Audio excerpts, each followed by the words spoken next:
og dagkog balay, negosante or terbante. Negosyante. Kung ang unggoy at taga ni mog saging ug kwarta, pilion niya ang saging. Lo, puwas sa balay, oy. Dapat na daw. Nagkukuha ni oy. Bata pa yung tig-iya ni ba? Hayahaya nila no.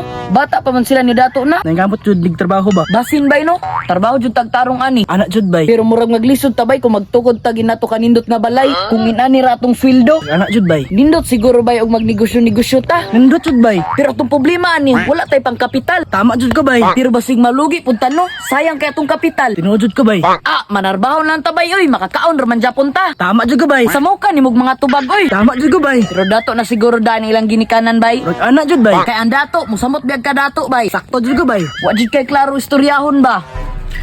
Ay sayon, asa magkaadto? Muagto kong sentro. Unsa ba ka dito sayon? Angkat lagi ginagbayang negosyo ba? Bay, negosyo daw.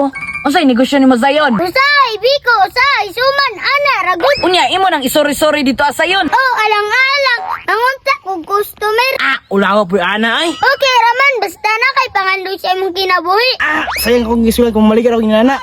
Okay, Ramgod, makadungag banay sa imong income. Pila man pud income mo ni mo anak Zayon? 500 to 1,000 ang adlaw. Ha? Dako man day anak Zayon.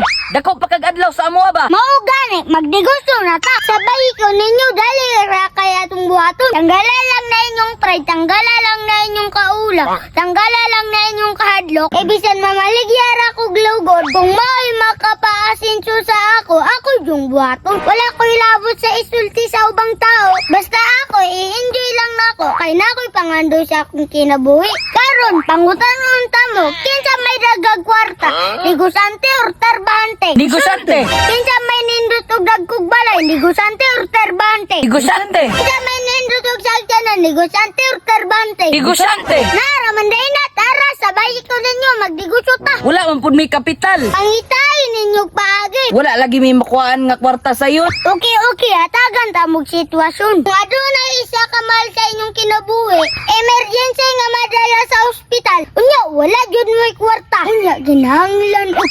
100,000 para lang mabuhi siya. Kaya ba nimo pangitaan?